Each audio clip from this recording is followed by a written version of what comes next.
നാരായണം നമസ്കൃത്യ നരം ചൈവ നരോത്തമം ദേവീം സരസ്വതീം വ്യാസം തതോ ജയമുദീരയേത്. എല്ലാവർക്കും നമസ്കാരം. മഹാഭാരതം ആദിപർവം. ധൃതരാഷ്ട്രൻ, പാണ്ഡു, വിതുരൻ. യുവാവായ വിചിത്രവീര്യൻ അശ്വനീ ദേവകളെ പോലെ രൂപസൗന്ദര്യം ഉള്ളവനായിരുന്നു. അംബികയും അംബാലികയും അദ്ദേഹത്തെ ഭർത്താവായി ലഭിച്ചതിൽ അത്യധികം സന്തോഷിച്ചു. ആ സുന്ദരാംഗികൾ ഇഷ്ടകാന്തനോടൊപ്പം കുതൂഹലചിത്തരായി സംതൃപ്തിയോടെ ജീവിച്ചു പോന്നു. വർഷങ്ങൾ 7 കഴിഞ്ഞിട്ടും അവർക്ക് സന്താനങ്ങൾ ഉണ്ടായില്ല. ഇതിനിടയ്ക്ക് രാജാവിന് ക്ഷയരോഗം പിടിപെട്ടു. വിദഗ്ധ ചികിത്സ നടത്തിയെങ്കിലും ഫലമൊന്നും ഉണ്ടായില്ല. വിചിത്രവീര്യൻ മരണമടഞ്ഞു. ഭീഷ്മൻ വിഷണ്ണനായി. വിചിത്രവീര്യന്റെ മരണത്തോടെ തൻ്റെ വംശം അനാഥമായിരിക്കുന്നു. അത് നിലനിർത്താൻ സന്തതികളില്ല. ഈ പരിസ്ഥിതിയിൽ എന്താണ് വേണ്ടത് എന്ന് ആലോചനയായി. പ്രതിജ്ഞയിൽ ഉറച്ച് ഭീഷ്മർ. സത്യവതി അഗാധമായി ദുഃഖിച്ചു. തൻ്റെ 2 പുത്രന്മാരും മരിച്ചുപോയിരിക്കുന്നു. കുരുവംശത്തിൻ്റെ നിലനിൽപ്പ് പരിങ്ങലിലായി. താൻ കാരണമാണല്ലോ ഇപ്രകാരമെല്ലാം സംഭവിച്ചത് എന്നോർത്തപ്പോൾ അവരുടെ ശോകം സീമാതീതമായി. സത്യവതി ഒരു ദിവസം ഭീഷ്മനെ തൻ്റെ അടുക്കലേക്ക് വിളിപ്പിച്ചു. അവർ പറഞ്ഞു, എൻ്റെ 2 പുത്രന്മാരുടെ ദേഹവിയോഗം കൊണ്ട് കുരുവംശം കുറ്റിയേറ്റു പോകരുത്. നീ വേദവും വേദാംഗവും ശാസ്ത്രങ്ങളും എല്ലാം പഠിച്ച പക്വമതിയാണ്. നീ മാത്രമാണ് ഇന്ന് കുരുവംശത്തിന് ആധാരം. വിചിത്രവീര്യൻ്റെ പത്നിമാർ നിന്റെ സഹോദര പത്നിമാരാണ്. അവർ ഉന്നത കുലജാതരും യൗവനയുക്തരുമാണ്. പുത്രന്മാർ ഉണ്ടാകണമെന്നുള്ള ആഗ്രഹവും അവർക്കുണ്ട്. എൻ്റെ നിയോഗത്താൽ നീ രാജ്യഭാരം കയ്യേൽക്കുകയും ഭാതൃതാരങ്ങളിൽ സന്താനങ്ങളെ ജനിപ്പിക്കുകയും ചെയ്യണം. കുരുവംശത്തിൻ്റെ നിലനിൽപ്പിന് ഇത് ആവശ്യമാണ് താനും. സത്യവതിയുടെ വാക്ക് കേട്ടപ്പോൾ ഭീഷ്മൻ അചഞ്ചലനായി പറഞ്ഞു, അമ്മ പറയുന്നത് ശരിയാണ്. വിചിത്രവീര്യൻ്റെ ഭാര്യമാരിൽ സന്താനോത്പാദനം നടത്തി കുരുവംശം രക്ഷിക്കേണ്ടതാണ്. എന്നാൽ അമ്മ എന്നെ അക്കാര്യത്തിന് നിർബന്ധിക്കരുത്. ബ്രഹ്മചര്യത്തെപ്പറ്റി ഞാൻ ചെയ്തിട്ടുള്ള സത്യം അമ്മയ്ക്ക് അറിവുള്ളതാണല്ലോ. ഞാനത് വീണ്ടും പറയാം. ഞാൻ 3 ലോകങ്ങളും ഉപേക്ഷിക്കാം, മഹത്തായ ദേവലോകവും ഉപേക്ഷിക്കാൻ തയ്യാറാണ്. എന്നാലും ഞാൻ ഈ സത്യം കൈവടിക്കുകയില്ല. ഭൂമി അതിൻ്റെ ഗന്ധം വെടിഞ്ഞാലും, വെള്ളം അതിൻ്റെ രസം ഉപേക്ഷിച്ചാലും, സൂര്യൻ തൻ്റെ പ്രഭ കളഞ്ഞാലും, അഗ്നി ചൂടിനെ ഉപേക്ഷിച്ചാലും, ധർമ്മം വെടിഞ്ഞാലും ഞാൻ എൻ്റെ സത്യത്തെ ഉപേക്ഷിക്കുകയില്ല. ഇത് സത്യമാണ്. സത്യവതി വീണ്ടും ഭീഷ്മനെ ബ്രഹ്മചര്യത്തിൽ നിന്ന് പിന്മാറാൻ പ്രേരിപ്പിച്ചു. അവർ പറഞ്ഞു, നിന്റെ സത്യം ഒരു പ്രത്യേക സാഹചര്യത്തിൽ ഉണ്ടായതല്ലേ. അതിൻ്റെ കാലവും കഴിഞ്ഞു, സാഹചര്യവും മാറി. ഇപ്പോൾ നാം ആപത്തിൽ പെട്ടിരിക്കുന്നു. നിന്റെ കുലത്തിൻ്റെ സന്തതിയും ധർമ്മവും മുടിയാതിരിക്കത്തക്ക വിധം നീ പ്രവർത്തിക്കേണ്ടതല്ലേ. എന്നാൽ സത്യവതിയുടെ പ്രേരണകൾക്കൊന്നും ഭീഷ്മന്റെ ദൃഢമായ മനസ്സിനെ ദുർബലപ്പെടുത്താൻ കഴിഞ്ഞില്ല. അദ്ദേഹം ചെയ്ത പ്രതിജ്ഞയെ മുറുകെ പിടിച്ചുകൊണ്ട് പാറ പോലെ ഉറച്ചു വന്നു. എങ്കിലും കുരുവംശത്തിന് നാശമുണ്ടാകാതെ ഇരിക്കണമെന്നുള്ള ചിന്ത ഭീഷ്മർക്കും ഉണ്ടായിരുന്നു. വംശം നിലനിർത്തുന്നതിനുള്ള വഴി അദ്ദേഹം സത്യവതിക്ക് ഉപദേശിച്ചു കൊടുത്തു.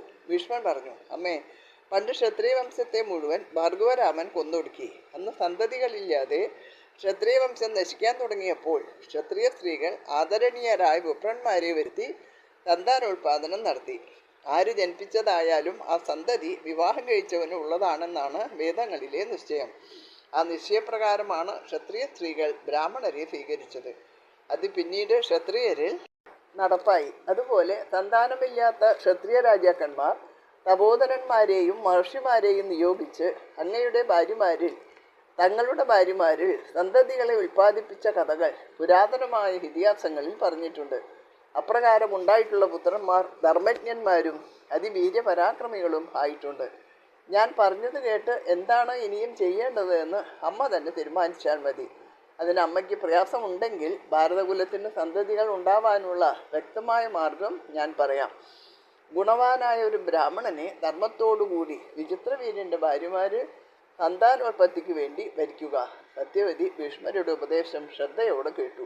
വീണ്ടും ഭീഷ്മരെ നിർബന്ധിച്ചാലും ഒരു പ്രയോജനവും ഉണ്ടാവുകയില്ല എന്ന് അവർക്ക് ബോധ്യമായി.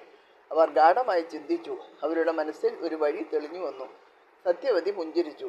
ലജ്ജയോടും ഇടറുന്ന തൊണ്ടയോടും കൂടി അവർ ഭീഷ്മരോട് പറഞ്ഞു, മകനെ, നിന്റെ ഉപദേശം എൻ്റെ കണ്ണുകൾ തുറന്നിരിക്കുന്നു. നമ്മുടെ വംശ സംരക്ഷണത്തിന് സന്തതികൾ ഉണ്ടാവുന്ന ഒരു ഉപായം ഞാൻ കാണുന്നുണ്ട്.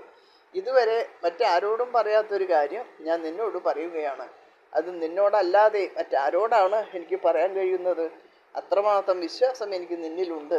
നീ സത്യമാണ്, ധർമ്മമാണ്, കുലത്തിൻ്റെ ആശയമാണ്. അതുകൊണ്ട് സത്യമായ കാര്യം ഞാൻ പറയുന്നു. നീ അത് കേട്ട് വേണ്ട തീരുമാനം എടുക്കുക. സത്യവതി പറയുന്നത് എന്താണെന്ന് കേൾക്കാൻ ഭീഷ്മൻ ആകാംക്ഷയോടെ കാത്തിരുന്നു. ഇനി വേദവ്യാസ ജനനം വെളിപ്പെടുത്തുന്നു.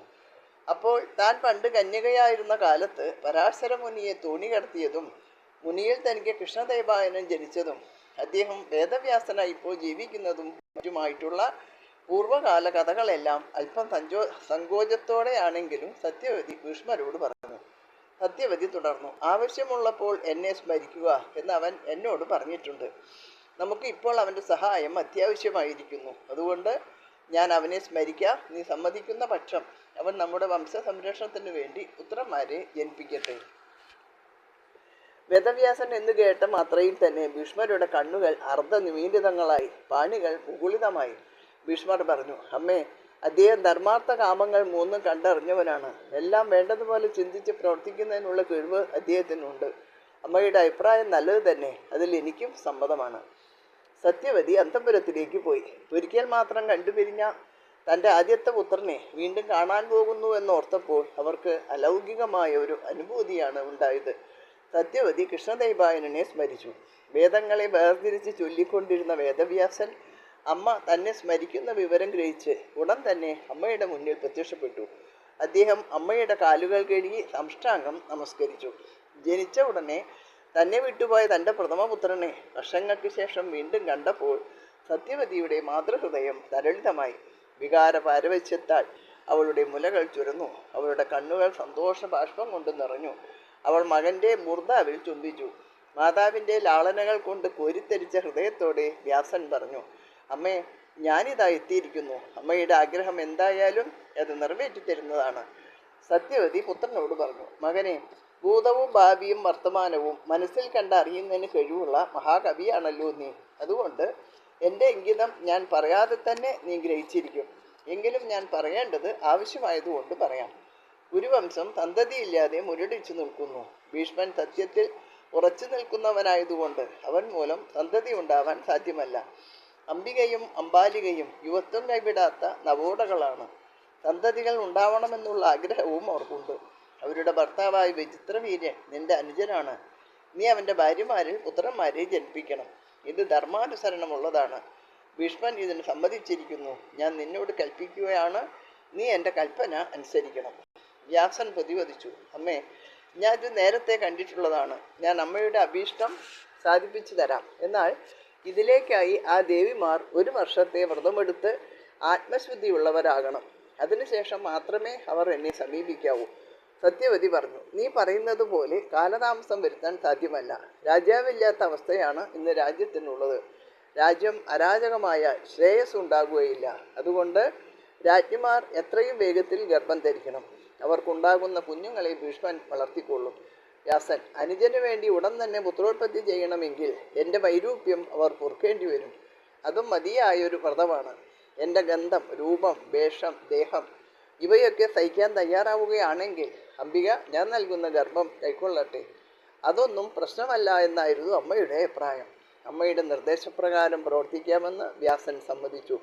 ഇന്ന് രാത്രി തന്നെ അംബിക എൻ്റെ സാന്നിധ്യം പ്രതീക്ഷിച്ചു കൊള്ളട്ടെ എന്ന് പറഞ്ഞ് വ്യാസൻ അപ്രത്യക്ഷനായി. ഇനി ധൃതരാഷ്ട്ര ജനനം എന്ന ഭാഗം നമുക്ക് അടുത്ത വോയിസിൽ കേൾക്കാം. എല്ലാവർക്കും നമസ്കാരം.